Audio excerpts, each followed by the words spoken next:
Demo mahasiswa kemarin itu ideologi lo banget dah. Demikian komentar sahabat saya, seorang idealis, pemikir, gila baca, alumni ITB garis lurus. Salah satu protes kerasnya adalah ketika dunia politik saat ini saling rebutan masjid dan rebutan pengaruh di kampus. Menganggap dunia politik dalam negeri menjadi sangat kampungan, baik juara bertahan maupun yang ingin menjadi penguasa. Atas nama kepercayaan apapun, politikkah, agamakah, baginya masjid dan kampus harus steril. Sementara saya idealis di sisi satu lagi. Saya sangat anti dengan kapitalis kanan dan saya anti sosialis kiri ala negara komunis. Coba bayangkan dengan anti kapitalis, artinya ideologi saya adalah anti Wall Street. Dengan sosialis kiri, artinya saya anti hegemoni Cina. Saya ini sangat swasta orientasinya, tapi tidak kapitalis. UKM center banget. Saya pasti anti hegemoni yang dibangun selama 70 tahun terakhir oleh Amerika dan deep state-nya. Maka ketika salah seorang petinggi partai pendukung pemerintah saat ini bilang si Sontoloyo ini miring ke kanan, saya nggak tanggepi. Lah wong dia nggak paham maksudnya saya. Bagi sahabat saya, gerakan mahasiswa itu sama dengan gerakan jaket kuning yang sempat mendunia beberapa bulan lalu. Apa itu gerakan jaket kuning? Yellow Vest adalah gerakan anti Macron, presiden Prancis yang muda yang dulu dipilih karena idealismenya untuk melawan hegemoni kapitalis. Ternyata begitu menjabat juga condong ke kapitalis lagi, condong ke orang kaya dan tetap merangkul aliran lama yaitu kapitalis. Marahlah pendukungnya yang mencap Macron pelacur politik. Di Davos Summit kemarin juga ditekan lagi para kapitalis dan para bilioner oleh kaum Yellow Vest ini. Bahkan kami tadi diskusi baru saja ini berani memutuskan dan menyimpulkan bahwa gerakan Yellow Vest ini bisa mengarah ke revolusi Prancis II yang akan menjadi gerakan mendunia tahun-tahun mendatang. Prinsip dasar gerakan jaket kuning ini adalah anti orang kaya menguasai kekuasaan atau menguasai pemerintahan, atau bahasa lainnya plutokrasi, sehingga rakyat hanya dibuat sebagai objek saja, bukan subjek. Persis seperti hegemoni saat ini yang dilakukan oleh BUMN Indonesia yang miring ke Cina, membuat rakyat jadi objek. Itu pendapat saya loh. Kalau di neraca pembukuan saat ini versi BUMN itu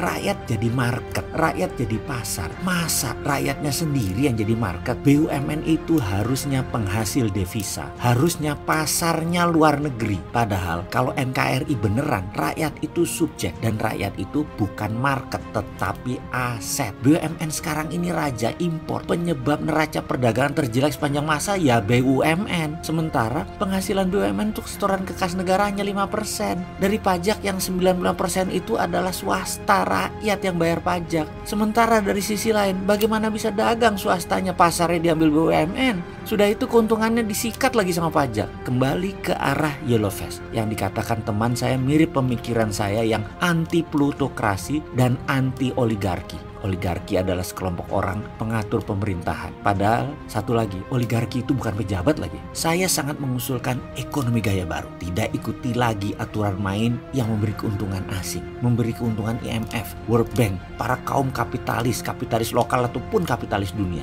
Juga state enterprise milik negara lain. Jangan dikasih peluang untung state enterprise milik negara lain tersebut. Kita ini Indonesia. Kita ini menang sumber daya alam. Kita ini menang bahan baku. Kita menang posisi geografi. Sayangnya kita kalah sistem. Gak mikir sih.